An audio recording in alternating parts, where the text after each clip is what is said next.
Please welcome Opago.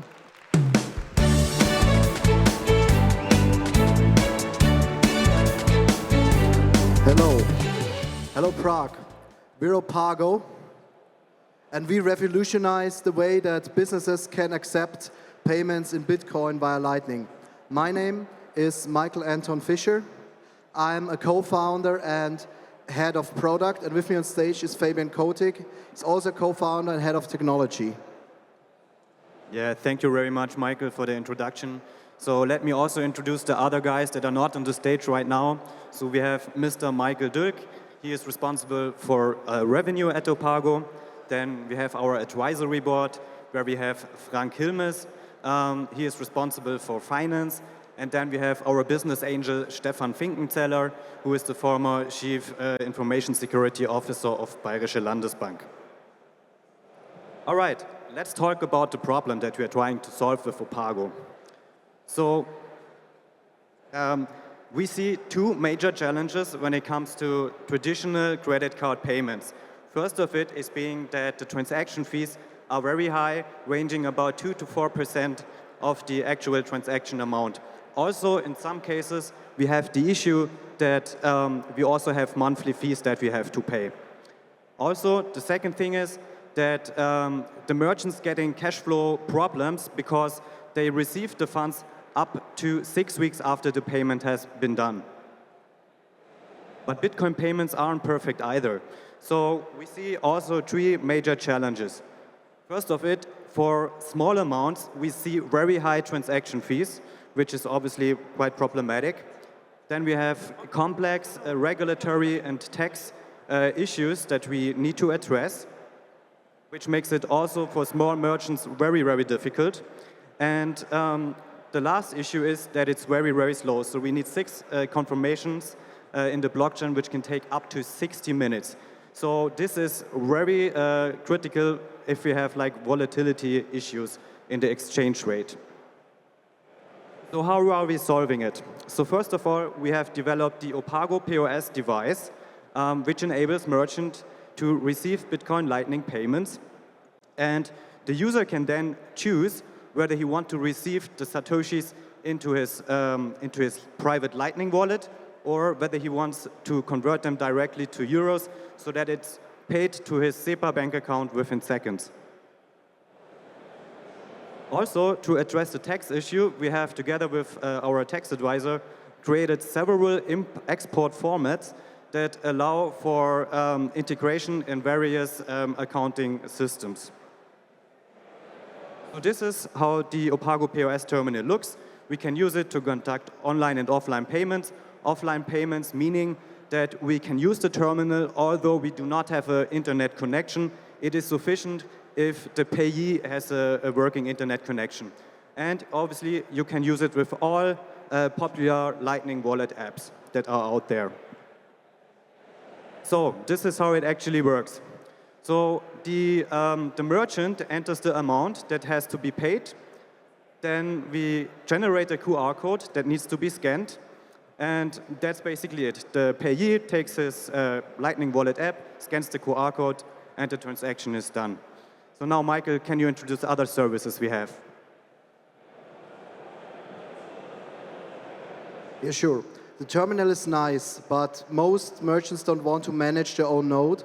So we offer our node as a service. We then charge 1% per transaction as Lightning fee and offer basic tax reporting with that. If the merchants need advanced tax reportings, we soon will offer that at €29 per month on top. And obviously, some merchants don't need the hardware. We're already in talks with several merchants and will hopefully next quarter go live with our first customers on the Enterprise API, where we offer a customized API where basically we offer flat rate fee, dedicated liquidity and channel management for the merchants, tax reporting obviously, and also soon a customer loyalty program. We're soon launching also with Bringin, who will present later on this stage, the instant euro conversions, where you can securely off-ramp. You get a unique IBAN, and within a few seconds, you have the euros on your IBAN account immediately spendable, and that service then costs an additional 0.9% per transaction. This is a roadmap for 2024 and beyond. Right now, we're already deploying our service on a hoster-independent Kubernetes cluster. As said, soon we'll implement the automatic euro conversions, and then in the second half of the year, we're planning to launch the first customers on our enterprise API, and then as soon as all the laws are nationalized in Germany, we'll also officially go through the MiCA certification process. As for growth, as you can see, we've set some challenging targets for ourselves, but right now we already sold around 10k euros in hardware and had a transaction volume of around 30k euros, which is even ahead of our ambitious growth plan. We also already have customers in various industries, for example, hotels. Shout out to Mark and Stephanie from the Bitcoin Hotel in Plochingen, but across all industries, car shops, candy shops, flower shops, car washes, everything. And also we have already the first customers testing our API-only services. For example, we're very proud that Bitcoin for Good uses our node to allow charitable donations via Lightning. And last year, here in Prague, our beta customer was Copiaro, who had the beer tap that was placed at the Shop-in-Bit booth, and we were selling as beta test last year beer here in Prague with our node. Competition-wise, we're placed uniquely because we're the only provider who has both a Lightning node service and the cheap hardware that the merchants can leave in the store. Maybe you've heard it very often. You have a merchant that accepts Bitcoin, but then you go there, want to pay, and what does the lady or guy at the cash register say? Oh, sorry, our boss is not here with the phone, so we cannot accept Bitcoin today. But really, in the future, this is our competition. We start with small merchants with the dedicated POS, and then grow into our API services, and long term, we want to really go from the small underserved merchants to the big merchants and really take on or partner with the traditional fiat payment companies. Thanks for your attention. Now we're open for questions from the jury. Absolutely. One round of applause, please, because they worked hard on this, and I think it's totally deserved. So, judges, do you have some question? Oh, sorry. Okay, we can get one. Yeah, for Q&A. Do you make any money on the terminal itself, or do you consider that like a cost of customer acquisition? No, we're actually making money on the terminal itself, even though we're in small series, and this will get better in the large series. And the interesting thing is also we have already onboarded over 100 merchants and are at a running rate of on average over 1 merchant per day already. And these are not like people who download the app. These are merchants who actually put down 99 euros for the hardware. So what kind of volume are you getting on a single merchant on average? So it depends a little bit, because most of the small merchants, it's just a few euros a month, so like 10, 50 euros a restaurant. But we also had like events where there was the catering company, and then there's several thousands of euros on one evening sometimes. But I think on average right now we're around 50 euros per merchant, which I think is quite good because that will grow with Lightning adoption. So what are you learning about that skew in terms of customer value? I mean, right now most of the value comes from the hardware, but the transaction volume will take over, I think, later when transactions get more and when we have more enterprise customers. And also we're adding the software as a service, like the tax reporting, and for the larger customers we'll add additional services that we charge fixed monthly fees for them. Could you share a bit on what is your customer acquisition and onboarding cost, like resources, money, and how you can onboard more customers with less cost? Yes. So actually, the onboarding process is quite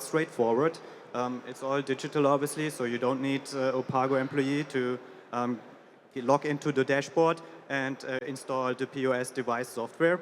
That's for the onboarding process.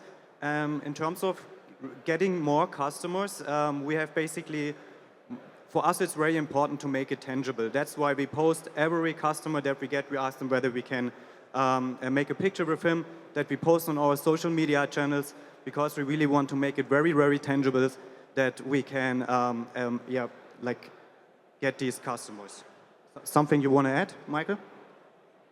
Yeah, so basically we're building this flywheel of the references. Michael is a very good sales guy, he's also building a partner network. So essentially there's many plebs already orange pilling merchants that we are adding as partners. So they can earn a commission on the sales. And also most importantly, these references have already triggered interest. We're already talking with some cash register and hotel software companies that want to integrate our API. And that's really where the money is to be made. And do you have plans to support stablecoin? And if not, why?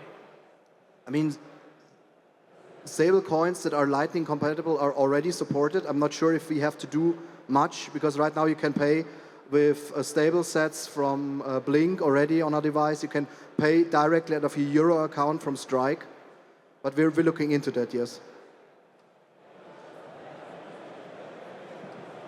Just given the relatively low take rate, right, is 1% on the transaction, which I assume is to make it obviously competitive with credit cards, right?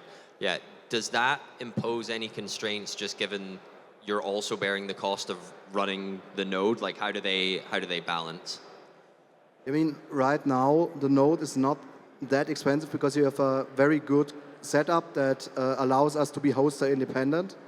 And also Lightning is really, really not that software hungry. So, but yeah, as I said, right now really the hardware is most of the revenue, but we transition it over to software as a service and fees, obviously, in the future. Just to push that a bit further, though, I get why the cost would be low, but are there capital constraints in terms of having the node itself capitalized? Not right now, because we basically do it non-custodial, so we send payment in and out again. So we really need to only purchase inbound liquidity and a little bit of our own. Would you consider outsourcing the infrastructure to like Blockstream or Voltage to, say, the AWS of Bitcoin infrastructure? And if not, why? I mean, right now I think the setup we have is cheaper and more scalable. So it's really having that high reliability node is one of our assets at the moment. In the future, it might be an option, but right now I think it's important that we have this know-how to do this. Back to Alan's question on the margins. For when you said you're offboarding into SEPA accounts with Bring-In, how does that impact your take rate? So right now we're not live with that yet, and it's around 10-15% of merchants who ask for that, and then Bring-In basically gets asked for an additional 0.9% for the off-ramping, and we share that revenue with Bring-In. And what are your margins on the hardware? Right now the production cost is in the €40 range, but this is obviously with small series, so we can cut that by a lot if we go into larger volumes.